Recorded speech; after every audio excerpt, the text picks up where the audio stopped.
So ma'am इसके अलावा आप ये बताइए कि पॉलिटिकल रणनीति में चोर साहब का राय वगैरह मानते हैं आपकी? वैसे तो मानते नहीं चोर साहब किसी क्या क्या, की। क्या चीज़? राजनीतिक रूप से कभी राय वगैरह देते हो आप चोर साहब को? तो जो मान साहब लेते को थोड़े बहुत आपके। नहीं, इनको देने की जरूरत ही नहीं है। वैसे ये तो गुरु है हमारे।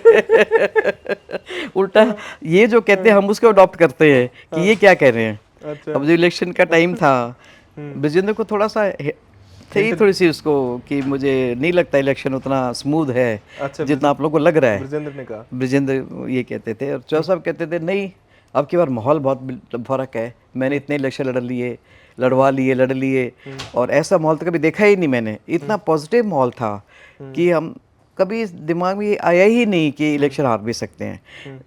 8 तारीख को काउंटिंग थी, 7 की रात को 12-1 बजे भी ये इन्होंने समरवीर को बिठाया, अपने ग्रैंडसन को, और कहने लगे तू लिख, एक एक गांव को लिख और मैं बताता हूँ कहाँ हम हार रहे हैं, कहाँ हम जीत रहे हैं। अच्छा। मतलब मैं ये कह सकती हूँ कि 90% रिजल्ट वही था। चेंजेस कहाँ पे आए? जहाँ पे वीरेंद्र गोगड़े की वोट ज़्यादा थी, जिसको हम लोग नहीं लेके चल रहे थे उतना।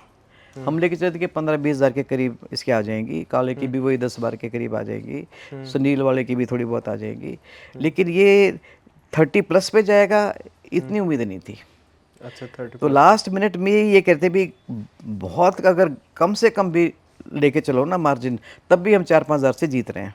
अच्छा, और वैनी को एक हिच, मतलब एक फीलिंग थी एक एंग्स्ट कि वो कहते हैं कुछ, ना। हाँ। हाँ, कि मुझे अच्छा नहीं लग रहा, कुछ ठीक नहीं लग रहा।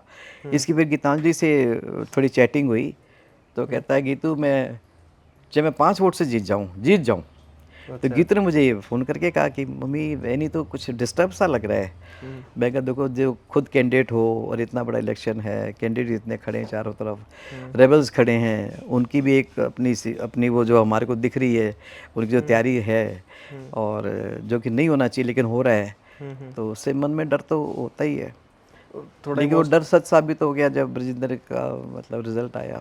इमोशनल भी हो गए थे वो रिजल्ट के बाद। देखो, इमोशनल तो लोगों ने इतना साथ दिया, लोग इतने, वहाँ पे ढोल वाले भी खड़े थे, मिठाई लेके भी लोग खड़े थे, और फिर जज साहब कहने लगे भाई एक बार बाहर आ जाओ, नहीं तो ये लोग ऐसे ही रहेंगे। तो उस टाइम भी वेरी थोड़ा इमोशनल था, सारी फैमिली इमोशनल हुई थी। वो तो कुछ मोमेंट्स ऐसे होते हैं कि जब हाँ, आदमी को ऑब्वियसली। आता है, और एक वही बात है, कुछ सामने वाला आ रहा होता है, दूसरे को खुद ही रोना आ जाता है। तो वो कुछ मतलब कुछ घंटे पहले तो रिजल्ट आया था, तो दुख तो था एक बार तो, लेकिन अब ठीक है, जो बीत गया सो बीत गया। वैसे कार्यकर्ता लोग बोल रहे थे कि चलो ठीक है, हार गए तो हार गए, कांग्रेस की सरकार बन जाती है और हम हार जाते तो और पंगे हो जाते हैं। वो तो देखो ना, इफ्स और बट्स तो हर चीज़ के साथ होती हैं, लेकिन बात तो ये है ना कि जो, अब जैसे राहुल जी का मैसेज आता है ब्रजेंद्र के पास कि आपका रिजल्ट कैसा रहा, बल्कि उन्होंने तो ये भी मैसेज किया कि मेरा आने का कोई प्रोग्राम मैं बनाऊं क्या, मतलब इलेक्शन के टाइम में। तो उजाला। ब्रजेंद्र को लगा कि सब कुछ ठीक ठाक चल रहा है, तो उसने ज़्यादा मतलब फोर्स नहीं किया।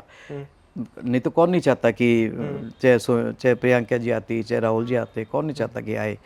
तो लेकिन ऐसा लगा नहीं था कि हमारे को कि उनका आना नेसेसरी है, तो वो नहीं बना उनका प्रोग्राम।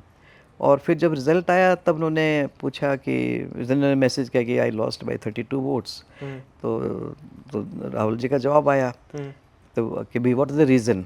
तो उससे सिर्फ 3 वर्ड लिखे थे, कांग्रेस डिफीटेड कांग्रेस। और यही था हाँ। जो मतलब क्रक्स है रिजल्ट का, वो यही है कि कांग्रेस डिफीटेड कांग्रेस।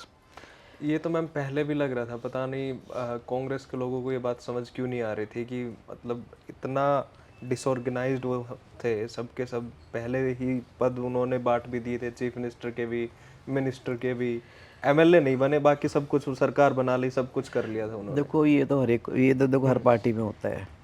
अब आप देखो ओम प्रकाश चौटाला जी या अभय चौटाला जी, वो भी सरकार बनाने की बात करते थे, आम आदमी भी सरकार बनाने की बात करती थी।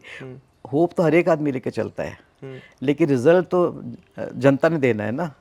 जनता आदमी को कहाँ अर्श से फर्श पे ले आए या फर्श से अर्श पे ले आए, तो ये तो पब्लिक है। हाँ, ये तो लेकिन है। उम्मीद तो हर पार्टी करती है कि भाई, क्योंकि उससे मोरल बूस्ट होता है कैंडिडेट का भी और जो उनके वर्कर हैं उनका भी। अगर आप शुरू से ये लेके चलो, अरे ठीक है इलेक्शन लड़ रहे हैं, होना ना तो कुछ है नहीं, तो वर्कर भी डिमोरलाइज हो जाता है। हाँ, ये तो है। तो उसको बाकी चौटाला भी बड़ी उनके साथ भी कोई अच्छे रिजल्ट नहीं, अच्छे क्या उनके लिए तो सबसे बुरे रिजल्ट है। नहीं, पर वो तो देखो पहले एक थे, अब दो हो गए। और वो खुश अब भी ये है भी कि तो कहो ब्रजेंद्र ना कि हार भाई गए। 1 से 2 तो बन गए वो। वो इस बात से खुश, इस बात से तो कम से कम उनको एक संजीवनी तो है कि ब्रजेंद्र हार गया उचाना में। भाई देखो, अब इसमें कौन कौन है इसमें तो मैं नहीं जाना चाहूँगी, क्योंकि ये तो राजनीति है। राजनीति में तो आज कोई मर जाए 2 घंटे बाद उसकी जगह लेने के लिए 10 लोग खड़े हो जाते हैं, चाहे उसका परिवार ही हो। तो राजनीति में क्या मतलब, ये तो लाइफ है, मतलब उसमें पॉलिटिक्स कह लो, नौकरी कह लो, बदली कह, कुछ भी कह लो, ये तो सब चलता है।